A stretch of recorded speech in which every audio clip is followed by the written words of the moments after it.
Hi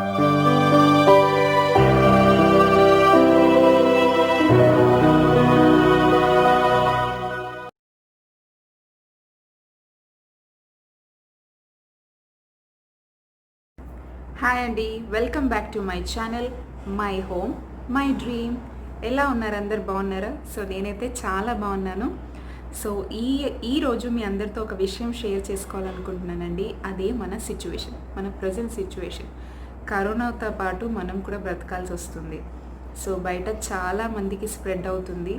so compulsory బయటికి వెళ్ళి job చేసుకొని వచ్చే వాళ్ళు ఉంటారండి. వాళ్ళు అన్ని జాగ్రత్తలు తీసుకొని వెళ్ళండి బయటికి. మీ ప్రొఫెషన్స్ చేసుకునే వాళ్ళు ఉంటారు. సో అన్ని జాగ్రత్తలు తీసుకున్న తర్వాత కూడా చాలామందిని వదలట్లేదు, వస్తుంది. సో మీకు ఒకవేళ పొరపాటున పాజిటివ్ వచ్చినా సరే అందరికీ డిక్లేర్ చేయండి. సో దట్ మీతో ఇంటిమేట్గా మూవ్ అయిన వాళ్ళు కూడా టెస్ట్ చేయించుకుంటారు. సో వాళ్ళందరూ కూడా మీరు హెల్ప్ చేసిన వాళ్ళు అవుతారు. సో ఎంత త్వరగా మనం టెస్ట్ చేసి పాజిటివ్ వచ్చిందని ఎంత త్వరగా తెలుసుకుంటే మనకు అంత త్వరగా తగ్గే ఛాన్సెస్ ఉంటాయంట. సో తప్పకుండా అందరూ పాటించండి. అత్యవసర పరిస్థితుల్లో మాత్రమే బయటికి వెళ్ళండి, లేదంటే హ్యాపీగా ఇంట్లోనే ఉండండి. ఆన్ దిస్ నోట్ ఈరోజు నేను కాకరకాయ స్టఫ్డ్ ఫ్రై ఎలా ప్రిపేర్ చేసుకోవాలో చూపిస్తాను. సో ప్రతి వీక్ మీ డైట్లో కాకరకాయ అట్లీస్ట్ ఒక్కసారైనా యాడ్ చేయండి. ఎందుకంటే ఇది హెల్త్కి చాలా మంచిది. అండ్ చాలామంది చేదుగా ఉంటుందని చెప్పి దీన్ని అవాయిడ్ చేస్తూ ఉంటారు. సో చేదుగా ఉండకుండా ఎలా ప్రిపేర్ చేసుకోవాలో చూద్దాం. సో నాకు తెలిసి చాలామంది ఇలా చేదు లేకుండా ఉంటే తినడానికి ఇష్టపడతారని అనుకుంటున్నాను. సో ఈ విధంగా ఒకసారి తప్పకుండా ట్రై చేసుకొని చూడండి. ఓకేనా? So let's get started.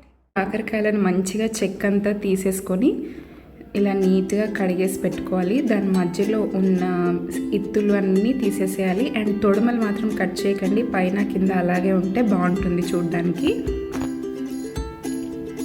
ఇప్పుడు మనం దీని మీద ఒక స్పూన్ అంతా సాల్ట్ చల్లుకొని అంతా కాకరకాయకి పట్టేలా రుద్దుకోండి. ఇలా చేసిన దాన్ని ఒక 15 నుంచి 20 నిమిషాల పాటు ఉప్పు అంతా పట్టించి పక్కన పెట్టేసేయండి. దీనివల్ల ఏమవుతుందంటే కాకరకాయ మొత్తం వాటర్ని వదిలేస్తున్నది. ఆ వాటర్ని మనం తర్వాత చేతితో గట్టిగా పిండేస్తే దాంతో ఆ వాటర్తో పాటు కాకరకాయలో ఉన్న సగం చేదంతా వెళ్ళిపోతుంది అన్నమాట.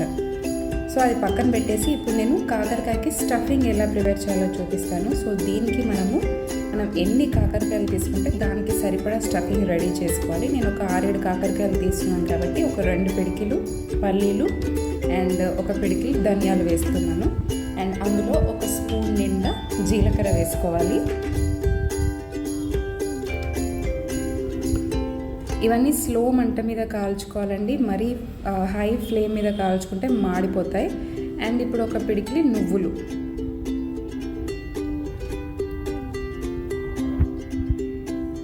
ఎల్లిపాయలు ఎంత ఎక్కువ వేసుకుంటే అంత బాగుంటుంది. అండ్ ఒక 5 నుంచి 6 రెమ్మలు చింతపండు. మీ దగ్గర కొబ్బరి ముక్కలు ఉంటే వేసుకోండి, పర్వాలేదు. నా దగ్గర ముక్కలు లేవు కాబట్టి పొడినే ఇలా నేను వేసుకొని వేయించుకుంటున్నాను. ఏం పర్వాలేదు, అన్నీ కలిపి మిక్సీ చేస్తాను కాబట్టి బాగుంటుంది. మెయిన్ టేస్ట్ వచ్చేదంతా ఆ వెల్లిపాయలతోనండి. ఎల్లుల్లిపాయ టేస్ట్ అయితే చాలా సూపర్గా వస్తుంది మనం తినేటప్పుడు. సో వీలైనంత ఎక్కువ ఎల్లిపాయలు వేసుకోండి. సో ఇప్పుడు దీంట్లో ఒక 2 స్పూన్ల కారం వేసుకుంటున్నాను నేను, అండ్ తగినంత సాల్ట్. ఇదంతా చల్లారాక మనం మిక్సీ చేసేసి పక్కన పెట్టుకోవాలి.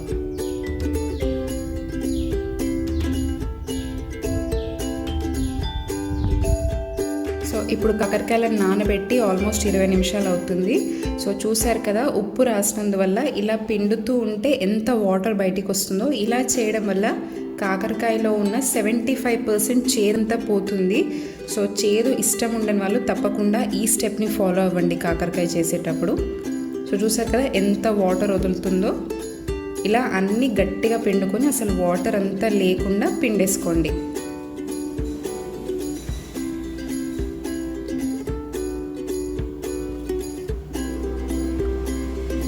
సో ఇందాక వేయించి పెట్టుకున్న మసాలానంతా పొడి చేసేసి పెట్టుకున్నాను.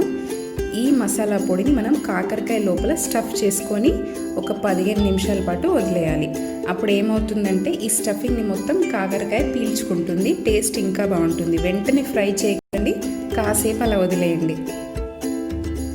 సో స్టఫింగ్ కూడా పొట్ట నిండా నింపుకోండి, కొంచెం కొంచెం కాదు, ఎందుకంటే లోపల మనకి స్పేస్ చాలా ఉంటుంది కాబట్టి మంచిగా నిండుగా నింపుకోండి. అన్నం తినేటప్పుడు మనం ఆ స్టఫింగ్ కలుపుకుంటే కూడా చాలా టేస్టీగా ఉంటుంది.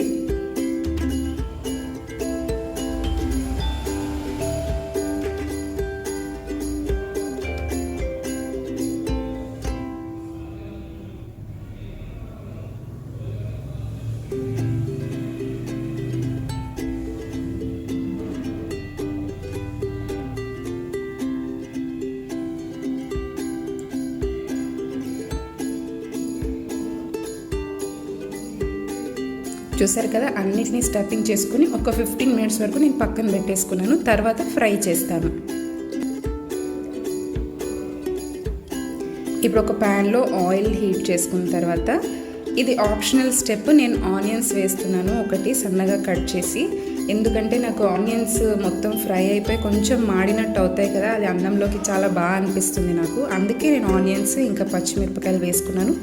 మీరు అవాయిడ్ కూడా చేయొచ్చు, డైరెక్ట్గా ఆయిల్లో కాకరకాయలు ఫ్రై చేసుకోవచ్చు. ఇంకొద్దిగా పసుపు.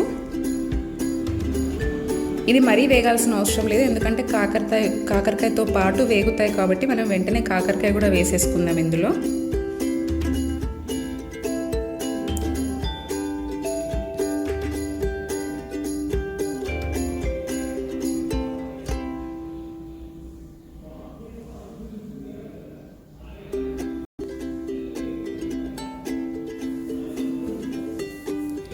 ఒక 15 నుంచి 20 నిమిషాల వరకు పడుతుందండి అన్ని సైడ్స్ కాకరకాయ మంచిగా ఫ్రై అవ్వడానికి. కొంచెం డార్క్ బ్రౌన్ కలర్ అయ్యేంత వరకు వేయించుకోండి, కొంచెం క్రిస్పీగా వస్తుంది అండ్ టేస్ట్ కూడా సూపర్గా ఉంటుంది.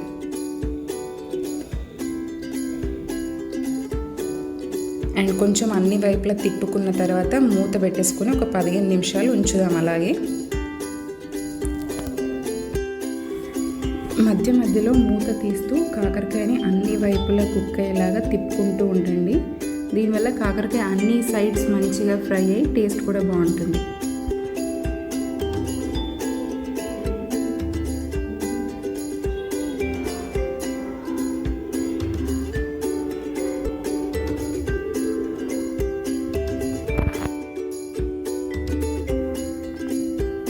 సో చూసారు కదా, ఎంత కలర్ మారిపోయి కాకరకాయ కంప్లీట్గా ఫ్రై అయింది.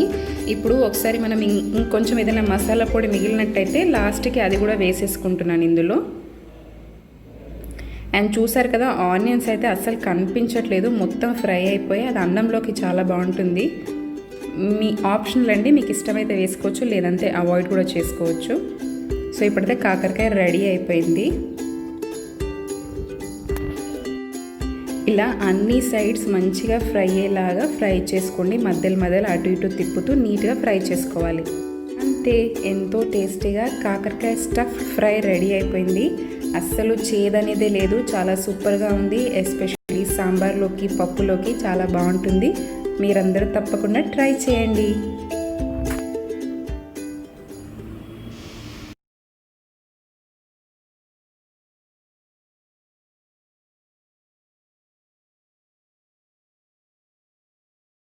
అండి కాకరకాయ స్టఫ్డ్ ఫ్రై. సో అస్సలు చేదు ఉండదు అండ్ చాలా టేస్టీగా కూడా ఉంటుంది. ఎస్పెషలీ పప్పు అన్నంలోకి, సాంబార్ అన్నంలోకి, లేదా సింపుల్గా కర్డ్ రైస్లో కూడా చాలా టేస్టీగా ఉంటుంది. మీరందరూ తప్పకుండా ట్రై చేసి ఎలా వచ్చిందో నాకు కింద కామెంట్ బాక్స్లో షేర్ చేసి చెప్పేసేయండి. అండ్ ఈ వీడియో కనుక మీకు నచ్చినట్లయితే please like, share and subscribe to my channel. And subscribe పక్కనే ఉన్న బెల్ ఐకాన్ని క్లిక్ చేయండి, సో దట్ నా వీడియో నోటిఫికేషన్స్ అన్నీ మీకు వచ్చేస్తాయి. మళ్ళీ నెక్స్ట్ వీడియోలో మంచి రెసిపీతో మీ ముందుంటాను. అంతవరకు కీప్ స్మైలింగ్ అండ్ బాయ్.